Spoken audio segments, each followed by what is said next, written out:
VDI. Bruxelles-Métoula. 8h passées de 3 minutes sur Radio Judaïka. Stéphane Juffa, bonjour. Et bonjour Jim, bonjour Claude et bonjour aux auditeurs de Radio Judaïka. Alors Stéphane, vous vouliez peut-être interagir en début d'entretien avec Claude Muniquet. Vous nous écoutiez, Stéphane? Oui, j'ai entendu la fin des propos de Claude. Salut Claude, ça fait plaisir de t'entendre. C'est réciproque. On va pas entrer dans une discussion privée. Ce que j'ai entendu, ça recoupe comme assez souvent au sujet de l'avenir de la France et du président qui va probablement être élu dimanche. On parle d'Emmanuel Macron. Bien entendu, c'est un énarque qui connaît les bases de l'économie. On a vu durant le débat que Marine Le Pen, elle, ne les connaît pas. C'est presque scandaleux même qu'un parti qui propose une candidate au poste de président d'un État comme la France ne connaisse pas les bases. J'ai été frappé par ce qu'elle a dit sur les médicaments. Donc, elle veut imposer une taxe à l'importation des médicaments, puis elle ignorait que 80% des médicaments qui sont vendus en France viennent de l'étranger. Elle pensait ainsi faire des économies, mais nous comprenons tous que ça aurait généré le fait que les médicaments auraient coûté plus cher en France. Donc, elle s'est disqualifiée. Mais la question, le sujet qui m'intéresse, c'est qu'autant elle a été transparente dans son examen d'économie, autant il m'a semblé que Macron connaissait pas grand-chose en matière de terrorisme, de menaces islamiques, de statut de l'UOIF, qu'est-ce qui se fait dans les mosquées, qu'est-ce qui se fait sur les terrains de sport, dans les crèches, et comment on traite ces fameux dossiers S.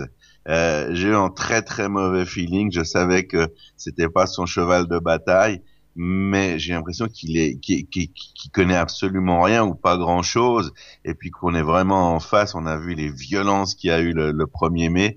On a pensé ici à Métoula que ça aurait été le thème central quand même, des policiers brûlés vifs, des dizaines de milliers d'insatisfaits qui vont le rester, et puis cette pression de l'islam, cette présence en France de personnes qui sont prêtes à passer à l'acte, à fomenter des actions terroristes, des actions suicides, et puis un président bleu qui va s'installer à l'Élysée, qui sait même pas ce qui se passe à l'UOIF, et puis qui n'a aucun plan. Il a parlé de fermeté, mais quand on parle de fermeté sans pouvoir articuler la moindre mesure pratique, ici, ça nous fait souci. Je voulais savoir, Claude, quelle était ton opinion à toi sur ce sujet? Alors, effectivement, je pense que Macron, même si aujourd'hui il dit qu'il n'est ni de gauche ni de droite, bon, clairement, Emmanuel Macron est un homme qui vient de la gauche social-démocrate. Il a été au PS d'ailleurs, il a été encarté pendant des années, et la sécurité a toujours posé problème aux gens de gauche. C'est un sujet qu'ils ont trop longtemps laissé en déshérence ou laissé aux mains de la droite, parce que c'est pas très glamour, pas très sexy pour la gauche de parler de mesures sécuritaires. Et je pense qu'il s'inscrit un peu dans cette vision angélique. Marie Dibaude-Mézières disait aussi... c'est un optimiste, et en tant qu'optimiste, peut-être qu'il est, je cite mes sources, peut-être qu'il refuse cette idée en disant le terrorisme c'est un accident et c'est 200 morts par an, mais c'est moins grave que d'autres choses. Ce qui est évidemment une manière de voir les choses. Cela étant, je suis quand même optimiste parce que d'abord, je crois qu'il y a eu un problème dans sa campagne, c'est qu'il n'a pas été entouré par les gens qui étaient à même, en tout cas dès le début, qui étaient à même de le conseiller sur ces questions.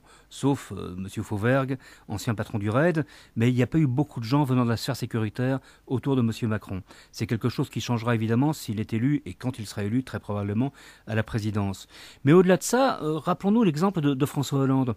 Quand François Hollande arrive au pouvoir il y a 5 ans, la sécurité n'est pas du tout sa tasse de thé. La situation est évidemment différente.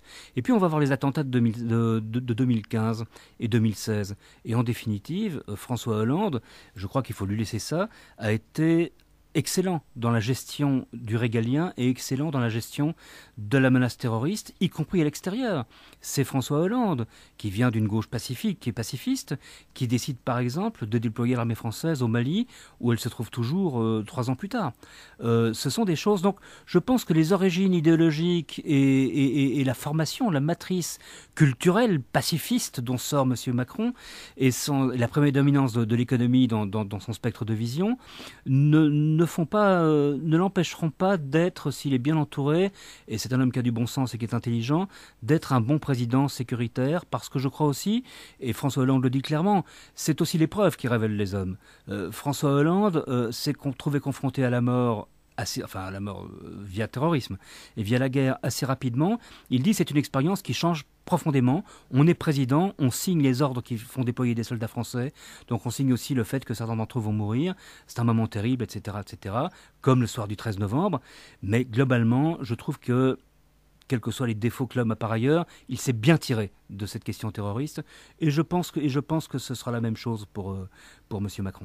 Stéphane, vous avez eu votre réponse de Claude Moniquet. Si vous voulez réinteragir, je vais vous laisser, Stéphane, exceptionnellement dans ce Bruxelles, mais tu l'as avec Claude Moniquet. Mais j'ai tout de même une question pour vous, Stéphane. Alors, vous n'étiez pas là avec nous en début d'interview, mais Claude Moniquet, si je peux me permettre de résumer votre analyse, mon analyse en tout cas de votre interview, il appelle à voter contre le Front National avec ses réserves sur le programme sécuritaire d'Emmanuel Macron. Est-ce que vous faites la même chose, Stéphane? C'est-à-dire vous critiquez le manque de sécurité dans le programme d'Emmanuel Macron, mais d'un autre côté, vous appelez tout de même dimanche les gens à faire bloc face au Front National? Non, je peux pas me permettre d'appeler à voter pour qui que ce soit, parce que je considère que c'est pas mon métier, que d'abord je suis pas français, je l'ai jamais été. Ensuite, je suis pas impliqué en tant qu'acteur dans les élections présidentielles françaises. Et puis, j'ai suffisamment confiance dans l'intelligence des gens pour qu'ils choisissent par eux-mêmes pour qui ils vont voter. Vous savez un peu comme Jean-Luc Mélenchon, là, Stéphane. Hein, ouais, cela n'annule pas le fait que d'autres puissent appeler à voter pour un candidat ou un autre. Je respecte tout à fait la décision de Claude Moniquet, c'est tout à fait ce qu'il fait, puis je crois qu'il est français aussi. Ça lui donne un droit que je n'ai pas, mais on a toujours l'habitude, parce qu'il y a beaucoup de journalistes, de beaucoup de tendances, de beaucoup de pays à la MENA, il faut tous les respecter, donc je peux pas exprimer une opinion de la MENA, parce qu'à la MENA il y a des opinions, et je veux surtout blesser personne, et encore moins des gens qui écrivent à la MENA. Puis il y a une autre raison, moi je trouve que ces élections sont absolument médiocres, et je partage pas l'optimisme de Claude.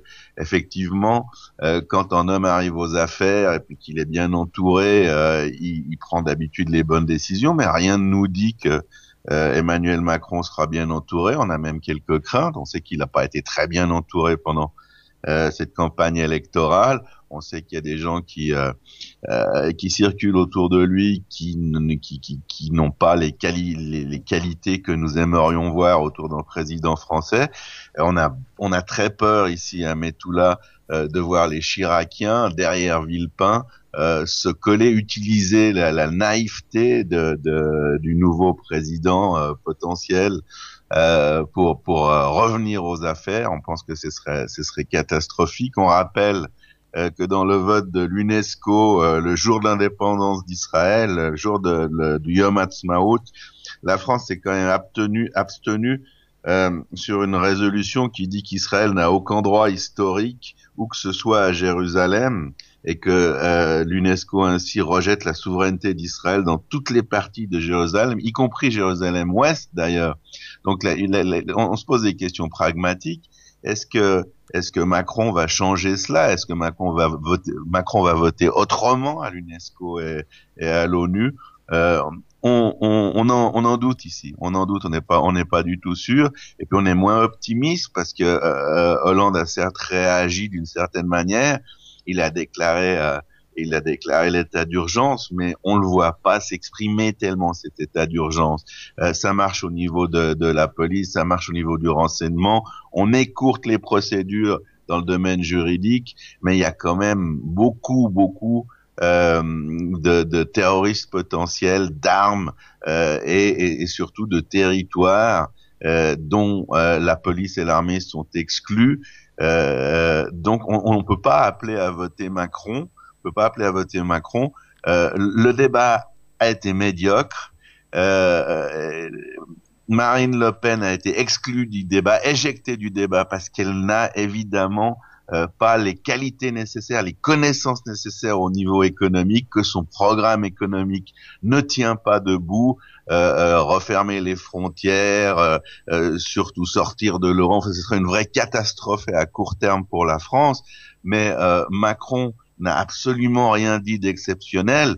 Il a prôné des mesures comptables, des changements de système d'imposition des personnes et des entreprises, mais il n'y a pas dans ces mesures de quoi réveiller l'économie de la France. Pour réveiller l'économie de la France, il faudrait qu'elle devienne sexy, qu'elle devienne attirante pour l'investisseur. C'est l'argent qui permet de construire une industrie, qui permet de construire une économie. Et en France, on a très fort l'impression que de vouloir être riche, c'est quasiment un délit pénal. Et que tout créateur d'entreprise, on n'a pas vu ça différemment dans le discours de Macron, tout créateur d'entreprise, la seule chose qui devrait l'intéresser, c'est de créer des emplois. Et comme ça, on reconstruit pas une économie et on rembourse pas la dette. Alors non. Et puis, un mot quand même, parce qu'il faut le dire, le discours de Marine Le Pen est agressif, hargneux, populiste. À notre avis, celui de Macron aussi a été populiste quand il dit qu'il préserve l'Europe d'une troisième guerre mondiale et qu'il pense aux enfants. C'est plus que lourd. On peut pas accepter le fait de cette accusation contre Marine Le Pen. Marine Le Pen n'est pas fasciste, elle n'est pas fascisante, elle ne ressemble pas à son père sur les grands dossiers, elle est probablement ni antisémite, ni homophobe, ni islamophobe.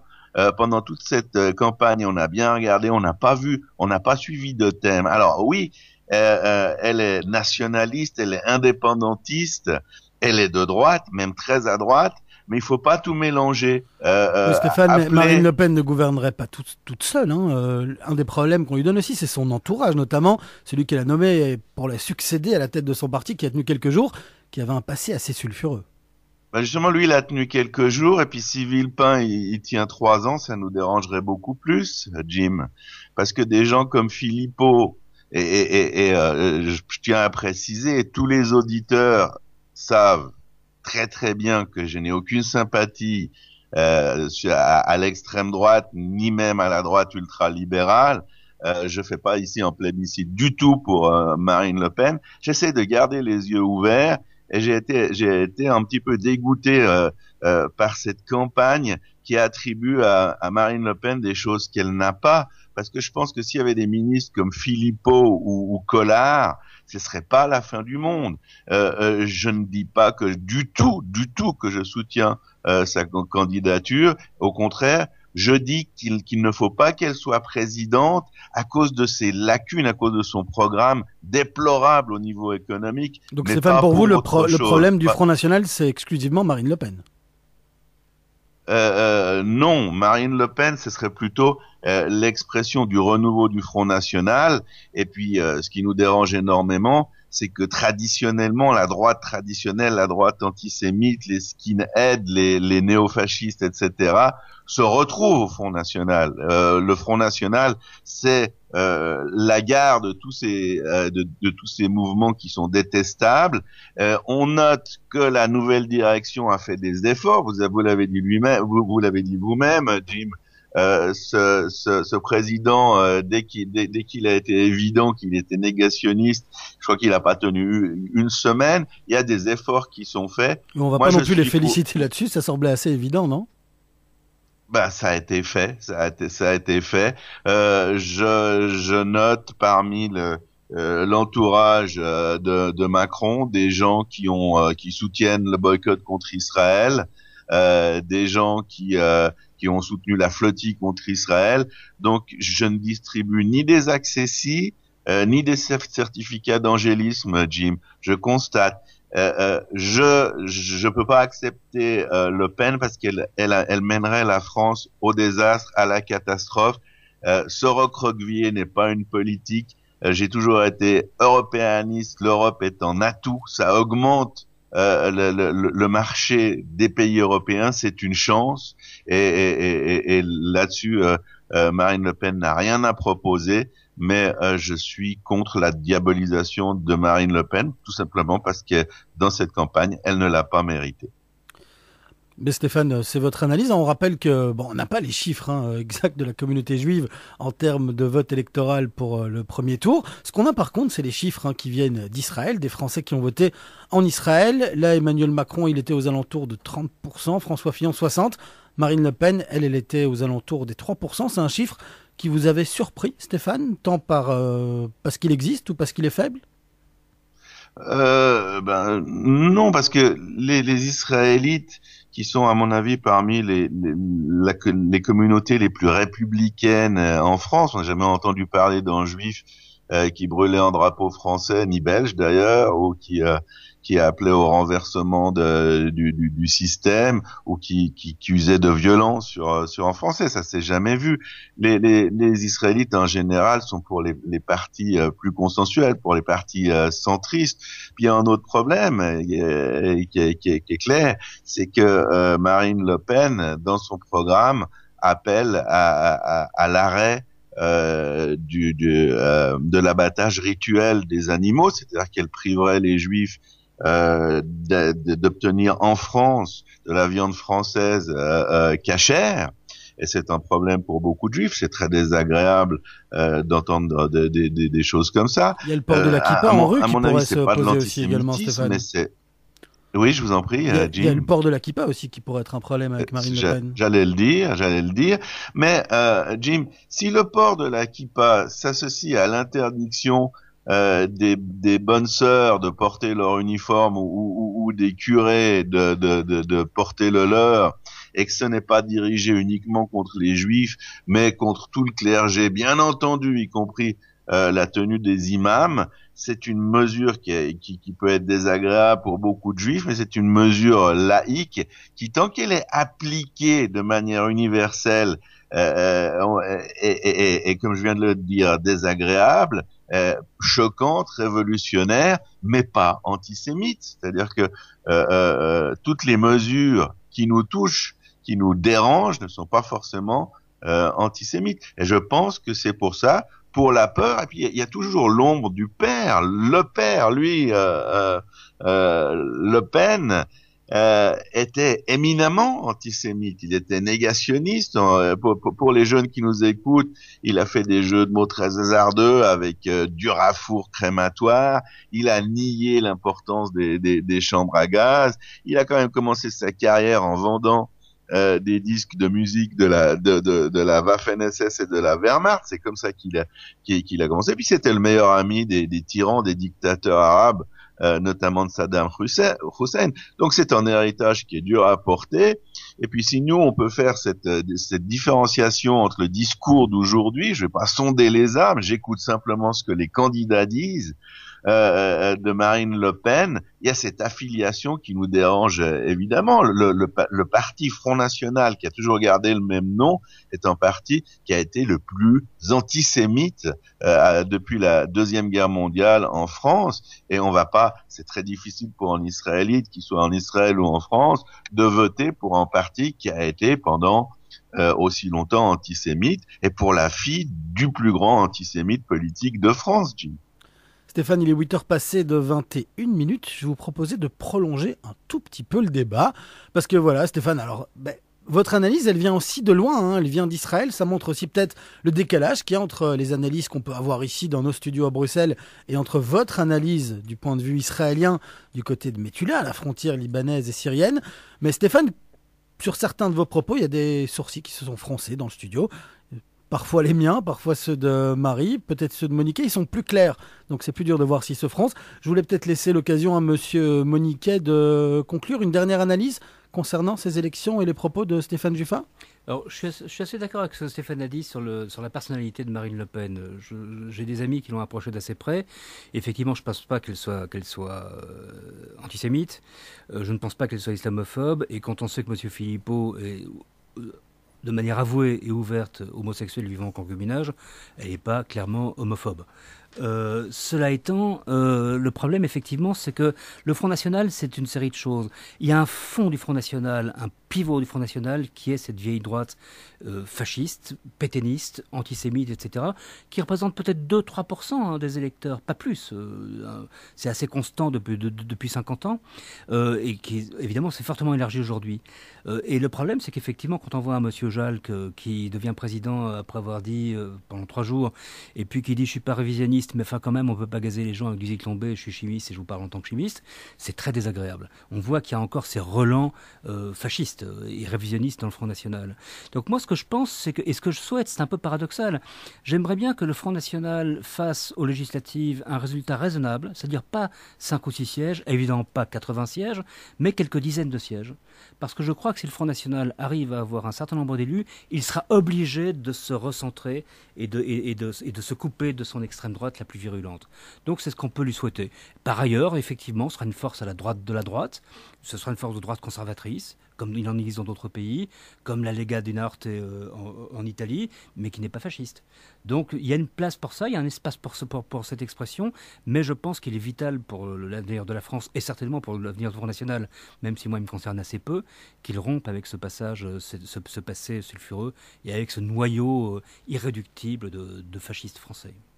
Stéphane, avant de vous donner le mot de la fin, il y a Marie Thibault de Mézières qui voulait aussi réagir. Moi, j'aimerais réagir à ce qu'a dit Claude Moniquet. Je pense que c'est si on enlève tous les relents xénophobes qui reviennent quand même homophobes, je vous suis pas quand vous dites que parce qu'il y a une personne qui est homosexuelle à la tête du Front National, Marine Le Pen n'est pas homophobe. Dire tous les sexistes sont mariés, hein. Donc je pense que c'est pas parce que on a des homos dans ses rangs qu'on est d'accord de soutenir les droits civils, politiques et personnels des homosexuels. Donc je pense que ça n'a rien à voir. Avouer et revendiquer ce que son père n'aurait pas fait. Oui. D'accord. Ça fait une différence qu'elle soit différente de son père, c'est clair, mais les temps ont aussi changé. Donc, oui. La société est moins conservatrice qu'à l'époque, et ça choque vraiment quand elle dit qu'elle veut retourner en arrière sur le mariage pour tous. Je pense que ça, vraiment, c'est... Donc, d'un point de vue sociétal, elle est très conservatrice, très à droite, mais son programme économique est très à gauche. Donc, je ne sais pas si ça vous arrange, vous, qu'il y ait plein de députés à l'Assemblée nationale qui, en plus d'avoir d'un point de vue sociétal, des propos nauséabonds et un programme qui est à la gauche de la gauche. Donc, c'est un peu effrayant et je pense que ce ne sera pas bon pour la dynamique politique française qui est déjà vraiment lourde avec une extrême gauche qui est très extrême et qui est très, très importante et qui a beaucoup d'élus. On va laisser Claude Moniquet vous répondre, Marie, et après ce sera Stéphane Dufat pour le mot de la fin. J'ai pas dit plein, j'ai dit un nombre raisonnable de manière à désancrer le Front National de sa base historique fascisante. Maintenant, moi, si j'avais le choix, le Front National n'existerait pas, mais je ne l'ai pas. Mais si j'avais le choix, les insoumis de M. Mélenchon n'existeraient pas non plus. Je n'aime pas les extrêmes, qu'ils soient à droite ou à gauche. Mais ils existent. Et notre intérêt est qu'ils soient le plus neutralisés possible et le moins virulents possible. Et je pense que pour ça, ils doivent sortir de la clandestinité et représenter quelque chose, être un acteur politique, qu'on l'accepte ou pas, parce que ça correspond à une partie de la sensibilité nationale. Stéphane, on va vous laisser conclure ce Bruxelles-Métula. Après tout, dans Métula, il y a Métula comme Métula News. Vous en êtes le rédacteur en chef. Stéphane, à vous de conclure. Vous n'avez pas vu, mais j'ai froncé aussi souvent les sourcils là, ces dernières secondes. Je suis totalement d'accord avec Claude, mais ça fait plusieurs années que c'est le cas. C'est évident que l'extrême gauche et l'extrême droite ont le droit de s'exprimer. Et puis, il faut dire quelque chose à Marie, c'est que j'ai jamais entendu Marine Le Pen qui tenait le moindre propos homophobe. Alors, être opposé au mariage pour tous, c'est un point de vue, mais c'est pas de l'homophobie. C'est une opinion, c'est une vision du monde qui n'est pas la nôtre.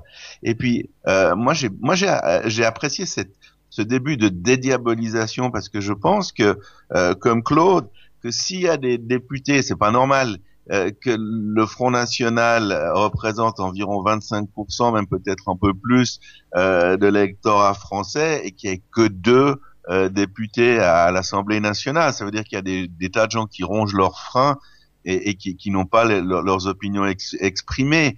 Alors que quand des partis extrémistes s'expriment, on l'a vu avec Mélenchon et Le Pen, et je reviens à ce que j'ai dit en début d'émission, eh bien, on voit qu'ils que ce ne sont pas des partis de gouvernance, qu'ils n'ont pas tout ce qu'il faut. On s'est posé ici à Metula la question de savoir qui avait préparé le programme économique de Marine Le Pen, parce que il tient absolument pas l'analyse. Hein. Et tout le monde a vu lors du débat que cette candidate ne peut pas être présidente, non pas à cause du fait qu'il y a 1 ou 2% de néo-nazis ou de nazis dans son parti, mais parce qu'elle n'a pas les connaissances, les capacités pour être président. La différence, la nuance qui peut exister entre Claude Moniquet et moi-même, c'est que moi je suis pas du tout sûr que dans la plupart des autres domaines, qu'à part d'être en gestionnaire correct, comme l'aurait pu être Fillon ou Valls d'ailleurs, je vois pas tellement ses avantages, eh bien Emmanuel Macron va apporter les réponses dont la France a besoin dans sa situation assez extraordinaire. Puis, j'aimerais juste terminer sur une chose, et c'est pas pour faire des parallèles ou pour chercher un équilibre qui n'existe pas. Je répète, pour moi, les deux candidats sont médiocres. Qui que ce soit des deux qui va être élu, il aura une position politique qui sera anti-israélienne, donc délicate à gérer pour nous, voire dangereuse. Maintenant, la famille chiracienne, qui n'est pas nazie et qui ne l'a jamais été, et où ce doute par rapport à eux n'existe pas, elle a quand même fourni en réacteur nucléaire à l'Irak. Elle était en train de doter Saddam Hussein de la bombe atomique. Et c'est cette famille politique qui, dans la trace, dans l'ombre de Macron, risque de revenir aux affaires. Ici, au niveau pragmatique, au niveau de la réelle politique, ça nous inquiète autant, au moins que 200 ou 300 dégénérés qui suivent Marine Le Pen qui ne va pas être élue. Nous nous préparons déjà à l'après. Nous préparons ici déjà, et surtout nos analyses, à ce que fera Macron à partir de dimanche. Et on est très, très, très attentif au ministre, au gouvernement qu'il va choisir, et partant le Premier ministre. Et pour dire toute la vérité, ici, nous ne sommes absolument pas optimistes dans ce sens. Voilà, Stéphane, vous n'êtes pas optimiste. On a des chroniqueurs ici en studio qui le sont, des invités qui sont peut-être entre les deux. Merci en tout cas Stéphane pour ce Bruxelles-Metula spécial élection française. On n'a pas toujours été d'accord, une fois n'est pas coutume, dans notre entretien hebdomadaire. Stéphane, on analysera les résultats de ces élections avec vous dès la semaine prochaine. Bien entendu, je vous souhaite à tous, quelles que soient vos opinions, un excellent week-end et beaucoup de soleil. À vous aussi Stéphane et à tous vos collaborateurs de la Metula.